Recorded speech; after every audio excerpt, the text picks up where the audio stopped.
When people think of Native American spirituality in the 1800s, they often picture peace pipes and campfires. But the reality was far more intense. Many rituals were physically demanding, emotionally raw, and deeply sacred. They weren't meant to shock. They were meant to connect body, spirit, and land in powerful ways. Some involved piercing the skin. Others required days without food or sleep. One ended with a girl offered to the sky. These are the most intense Native American rituals recorded between 1800 and 1890. And it begins with the reshaping of a baby's skull. Cranial deformation. Long before American settlers reached the frontier, several native nations practiced a form of body modification that might surprise modern audiences. They gently reshaped their babies' skulls, not through surgery or force, but through gradual, careful pressure. Among groups like the Chinook, Choctaw, and Caddo, it was customary to place an infant's head between padded boards, or wrap it gently with cloth. Over time, the developing skull would grow in a flattened or elongated shape. Contrary to modern fears, this caused no harm and was not seen as painful. In fact, it was considered a mark of beauty, strength, and cultural belonging. A distinct forehead or skull shape identified the child as part of the community. Among the Chinook, the practice was so common that outsiders labeled them flatheads, a name recorded in early anthropological texts, although it was not the term the people used for themselves. By the early 1800s, such practices began to fade under pressure from missionaries and government officials. Yet the cultural meaning behind them endured. Shaping a child was not just physical, it was spiritual. It was about lineage, identity, and preparing the soul for its journey through life. The Mandan Okipa ceremony. Among the Mandan people of the upper Missouri River, one midsummer ceremony stood out for its physical intensity and spiritual depth. Known as the Okipa, this ritual was a sacred rite of renewal, a 4-day public gathering marked by fasting, singing, dancing, and powerful displays of devotion. The ceremony took place in a specially built medicine lodge, constructed from earth and timber. It was designed not only as a physical space, but as a spiritual vessel. Every part of the Okipa was symbolic. Its sequence reenacted key events from Mandan cosmology: the creation of the world, the arrival of corn, the first trials of humankind, and the eternal cycle of life, death, and rebirth. At the center of the ritual were young men, volunteers who had spent months preparing their minds and bodies through isolation, strict fasting, and focused prayer. They entered the medicine lodge not as boys, but as petitioners. They offered themselves to the spirits in hopes of receiving strength, visions, and a deeper connection to the divine. These trials were not forced. They were accepted willingly as acts of courage and humility. Inside the lodge, the participants underwent a series of spiritual ordeals. In the most striking moment of the Okipa, the men were suspended from the ceiling by wooden skewers inserted through the muscles of their chest or shoulders. These cords lifted them from the ground, their bodies hanging in silence, swaying between earth and sky. The pain was part of the offering. It symbolized their willingness to suffer for the well-being of the tribe, and to demonstrate their trust in the spirits. In some cases, buffalo skulls were tied to the men's backs or ankles. These heavy objects had to be dragged in slow, deliberate circles around the lodge or the ceremonial grounds. The weight represented burden, sacrifice, and the trials of life. Every step taken was a gesture of endurance and devotion. It was believed that those who endured the pain without crying out were granted visions and blessings. To the Mandan, these rituals were sacred. But to outsiders in the 19th century, explorers, missionaries, and army officers, they often appeared brutal or barbaric. Artists like George Catlin, who witnessed and illustrated the ceremony in the 1830s, were both horrified and awed by its emotional and physical intensity. But Catlin, to his credit, recognized its deep spiritual meaning and described it with reverence. After a devastating smallpox epidemic in the year 1837, which deeply impacted the Mandan, the practice was no longer continued. Dog feast. For many native nations of the plains, dogs were far more than companions. They were guardians, hunters, and spiritual messengers. In some of the most sacred ceremonies, they were honored in ways that may be difficult to understand from a modern perspective. Among groups such as the Lakota, Hidatsa, and Assiniboine, the dog feast was a ceremonial act of gratitude and offering. Dogs were deeply respected, and in rare and highly significant moments, they were given as offerings in communal rituals. The intent was not cruelty, it was reverence. Before major hunts, battles, or spiritual gatherings, the community would prepare a shared meal that included a dog. The animal was sung to, prayed over, and thanked. Its spirit was believed to carry prayers to the spiritual realm and to serve as a guide between worlds. To European American settlers and missionaries in the 19th century, the practice appeared disturbing, but they often misunderstood its meaning. The dog was not seen as lesser, it was seen as sacred. Giving it up was considered one of the greatest gifts a person could make. Over time, the dog feast declined under legal and cultural pressure, yet its memory endures. In stories and oral traditions, the dog is remembered not only as a helper, but as a spiritual being worthy of honor. Snake dance. In the high desert mesas of what is now northern Arizona, the Hopi people practiced a ceremony that both fascinated and frightened outsiders. It was called the snake dance, and it remains one of the most visually striking traditions recorded in the 19th century. As part of their broader spiritual calendar, Hopi priests and dancers worked with live snakes, including rattlesnakes, which were treated with care and deep reverence.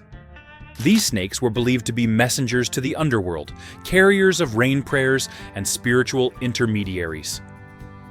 The ceremony was carefully timed and prepared. For days beforehand, snakes were respectfully gathered from the surrounding lands. Dancers purified themselves through prayer, abstinence, and ritual washing. Special songs were sung, and sacred herbs were burned to prepare the ceremonial space. Every movement in the dance held symbolic meaning, reflecting the tribe's relationship with nature and the cycles of weather. During the dance, the snakes were held gently, draped over shoulders, and sometimes even placed near the mouth, not to shock, but to show trust and harmony between human and spirit. Another dancer, known for his calm presence, would help keep the snake relaxed and safe. No animals were harmed during the ritual. At the end of the ceremony, the snakes were released back into the wild, carrying blessings with them. To visiting settlers and missionaries, the ceremony often appeared frightening. But to the Hopi, it was a sacred expression of balance, devotion, and environmental harmony. It was a prayer in motion, a gesture of respect toward the unseen forces that governed life in the desert. The Morning Star Ritual. Among the Skidi Pawnee, the morning star was not just a bright point in the sky. It was a divine force. According to tradition, the morning star was male, the evening star, female. Their union brought forth the first human and ensured balance between earth and sky. This belief gave rise to one of the most solemn and rare ceremonies ever recorded among the Plains tribes. The morning star ceremony was not held regularly. It took place only in spring, and only when the planet Mars appeared as the morning star. A respected man of the tribe had to receive a vision in a dream, in which the morning star commanded him to perform the ceremony. He would then consult with the priest who kept the morning star bundle. Both would weep, knowing the weight of the duty placed upon them. The visionary, now obligated to fulfill the request, prepared for war. Alongside volunteers, he led a raid to capture a girl of appropriate age from an enemy village. Upon return, she was handed over to the priest. She was not treated as a prisoner. She was kept in isolation, given food and water, dressed in sacred clothing, and ritually cleansed.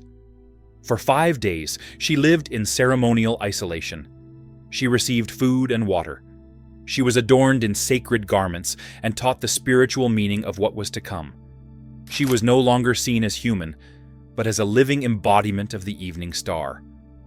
On the final day, just before dawn, a ceremonial procession led her outside the village to a raised structure, built from specific woods and materials.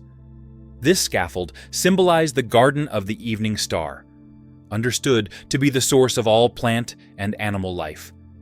The people gathered quietly. Boys, men, and infants, carried by their mothers, took part in the procession, each representing the continuity of life. As the planet Mars rose in the sky, identified by the Skidi as the morning star, the main priest and the vision holder stepped forward. Each held ceremonial weapons, a sacred arrow representing life and spirit, and a club representing cosmic power. At the exact moment of alignment, these items were used to complete the ritual. The girl's spirit was believed to ascend, returning to the stars. Once the act was complete, a shallow incision was made on her chest to release her life force. This was not done violently, it was symbolic, believed to nourish the soil and renew the fertility of the earth. Participants then placed ritual offerings around the scaffold and moved in a slow formation around it. The girl's body was later laid gently on the earth, her role in the sacred cycle fulfilled.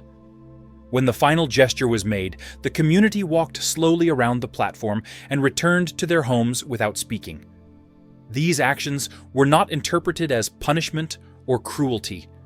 They were believed to uphold cosmic balance and ensure the renewal of life across the plains. The ritual was considered a duty, not a celebration. Some Pawnee priests carried it out with visible sorrow, feeling the burden of responsibility rather than embracing it willingly. Over time, internal conflict grew.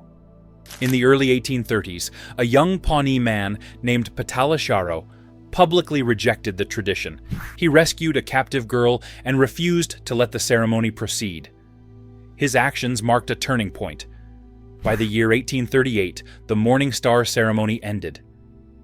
The pressures of Christianity, United States policy, and changing beliefs within the tribe led to its quiet disappearance. Today, it is remembered with a mixture of awe, sorrow, and reflection. It remains one of the most complex and haunting rituals recorded on the North American plains. Horse sacrifice. In the horse cultures of the American plains, horses were more than tools of war or travel. They were partners in survival, symbols of power, and spiritual companions. In moments of great transition, such as the death of a chief or warrior, the most trusted horse might be given a final role. Among the Crow, Cheyenne, and Blackfoot, it was once customary to ritually release a horse so that it could accompany its rider into the next world. The belief was that in the afterlife, the bond between human and horse would continue. The spirit of the horse would carry the soul across the plains beyond life. These ceremonies were carried out with great care. Horses were decorated with feathers, paint, and sacred symbols. Their release was accompanied by prayer, songs, and spiritual offerings. The act was not one of destruction. It was one of continuity and reverence. In some communities, horse offerings were also part of healing ceremonies or sun dances. The animal was never taken lightly. Its presence was spiritual as much as physical. As American laws changed and livestock practices shifted, such traditions were increasingly restricted. Still, for many who remember them, the horse remains more than an animal. It is a guide, a protector, and a bridge between worlds. Sundance. Among many plains tribes, the sun dance was the most powerful expression of devotion, endurance, and unity. Practiced by the Lakota, Cheyenne, Arapaho, Crow, Blackfeet, and others, it was more than a ceremony. It was a vow, a sacred offering for the well-being of the people, the land, and the future. Held in midsummer, often near the solstice, the sun dance lasted from 4 to 8 days and involved intense spiritual preparation. Days before the first drumbeat, dancers began fasting from food and water. Sacred objects were gathered. Tents were arranged in a large circle to reflect the harmony of life. And in the center stood the sun dance tree, a tall, straight cottonwood, freshly cut, blessed, and raised upright. It symbolized the axis between earth and sky, the bridge between the human and the divine. Around this tree, dancers moved in unison. They faced the sun, lifted their arms in prayer, and followed the steady rhythm of drums and sacred songs. They danced barefoot on the hot earth from sunrise to sunset. Their bodies were marked with paint. Eagle bone whistles were held in their mouths, blowing with every breath. The sound was constant, shrill, piercing, and rhythmic, meant to call the spirits and focus the dancer's mind. Each part of the ritual held meaning. A sacred fire burned day and night, tended by helpers who kept it alive as a symbol of life itself. A ceremonial pipe, blessed with sage and sweetgrass, was passed from elder to elder, its smoke rising in prayer. Women prepared ritual items, sage bundles, buffalo hides, prayer ties. Meanwhile, men built the lodge and tended to the dancers. Nothing was done without prayer.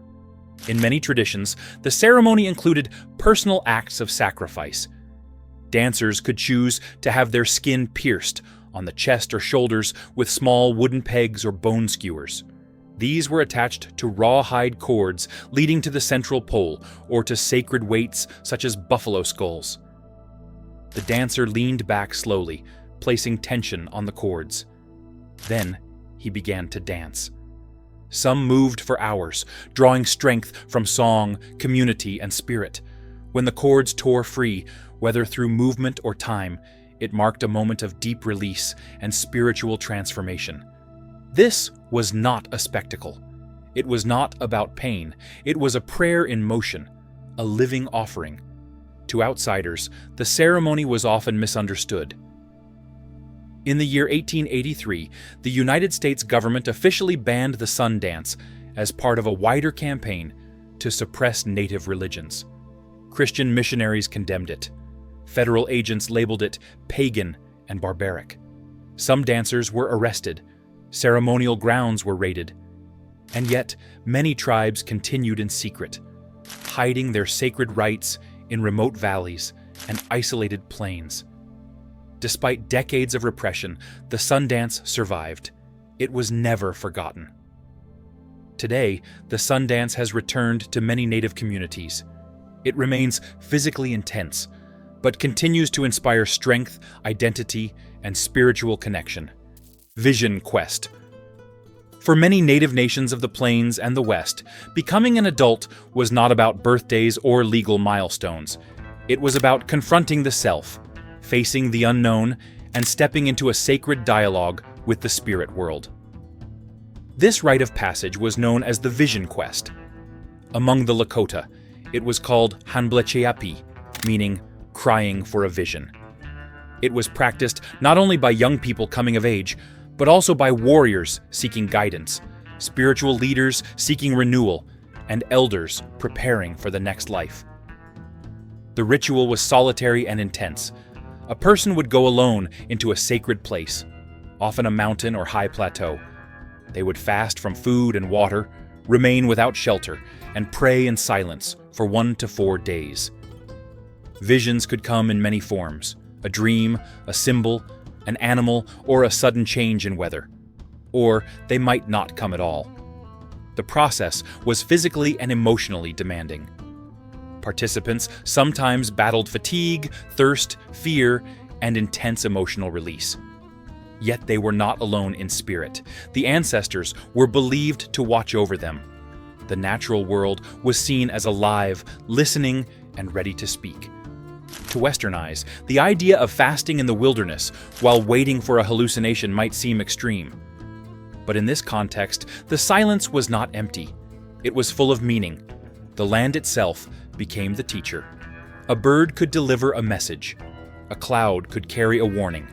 The person would return to their community, where the vision would be interpreted with care. This practice was never about proving bravery. It was about seeking truth.